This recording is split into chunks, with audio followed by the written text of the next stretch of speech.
effet, ce soir n'est pas un soir comme les autres. C'est un soir dont nous nous souviendrons longtemps et auquel nous repenserons certainement avec nostalgie.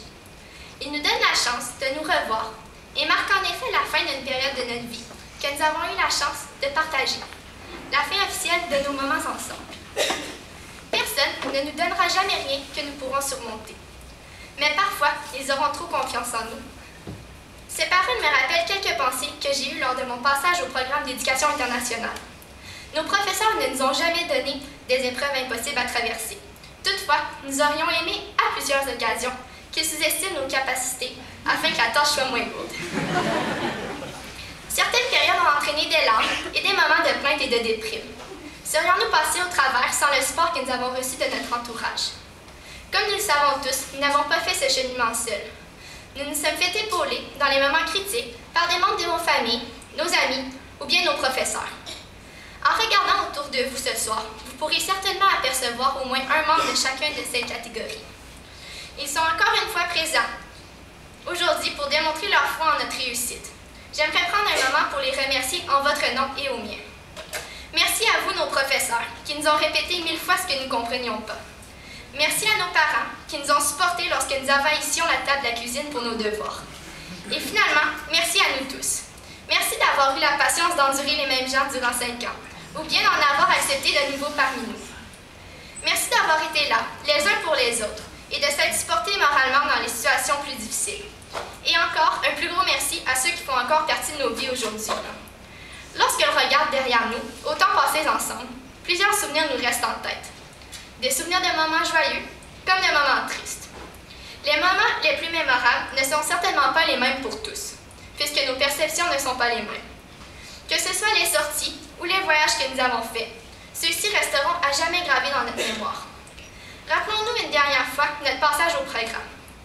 De nos sorties d'intégration, aux baleines ou au domaine Mézeray, à Duchesnay, l'ascension du Mont-Sainte-Anne, la sortie en canot et le voyage à Montréal.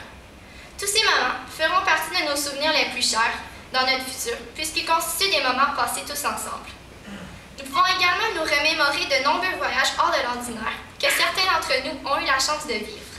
Pensons au voyage au Mexique, où plusieurs ont apprécié le feu sur la plage, ou bien au voyage de New York et Boston, le voyage en Suisse, où certains d'entre nous ont découvert l'Europe, la découverte du Sahara du voyage en Tunisie, et finalement, ceux qui ont eu un aperçu de la vie de célébrités en Californie et au Nevada.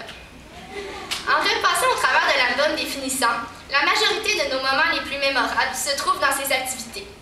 D'autres souvenirs concernent Jean-Christophe qui tombe de sa chaise à tous les ans, ou la production des Hairspray, durant laquelle plusieurs d'entre nous ont pu démontrer leur talent.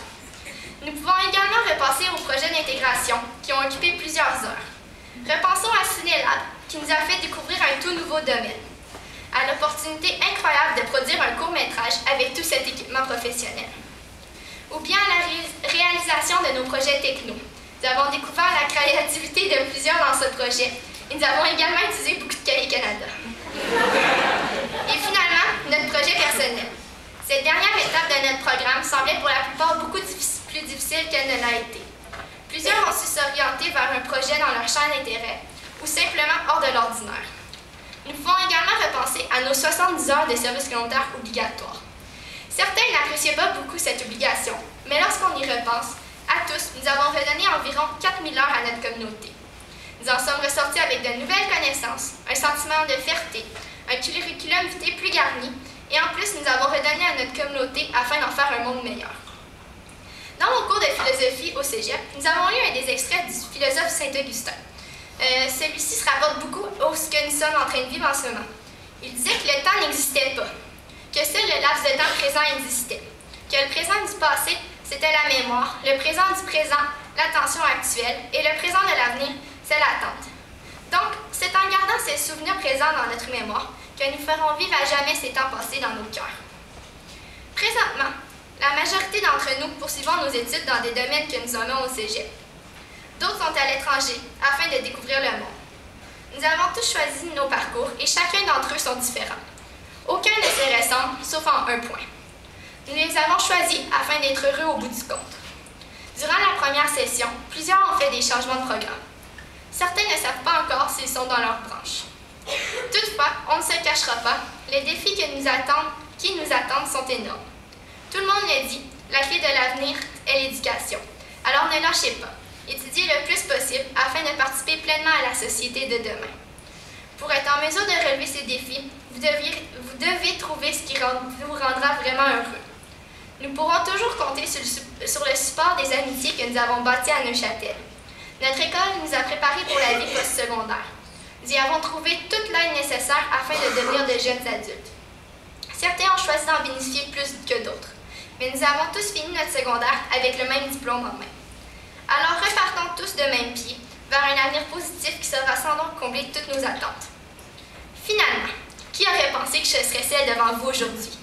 Que la petite nouvelle du cours d'histoire de secondaire 2, avec un accent gros comme la salle, un français parfois douteux et une gêne immense ferait le discours de graduation. Sincèrement, moi non plus je ne m'y attendais pas. Je ne pensais pas être celle que je suis aujourd'hui non plus.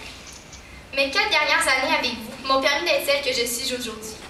Je reflète un peu un message d'espoir que tout est possible. On peut arriver dans la vie, faire ce que l'on veut. La seule chose qui importe, c'est l'effort qu'on est prêt à y mettre pour arriver et les personnes qui nous entourent. Alors, n'hésitez pas. Foncez à 100 000 à l'heure dans vos projets et vos désirs. Vous y arriverez, j'en suis convaincue. On s'est regardé grandir durant notre secondaire et en repensant, je suis certaine que chacun d'entre nous réussiront de grandes choses. Notre avenir est brillant. Finalement, comme Steve Jobs le disait, votre temps est limité, donc ne le perdez pas à vivre la vie de quelqu'un d'autre.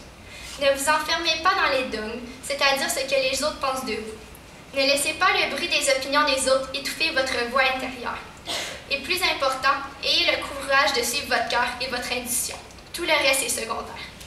Le monde nous est donc ouvert, à nous d'en profiter. Bonne chance à tous et au plaisir de se revoir.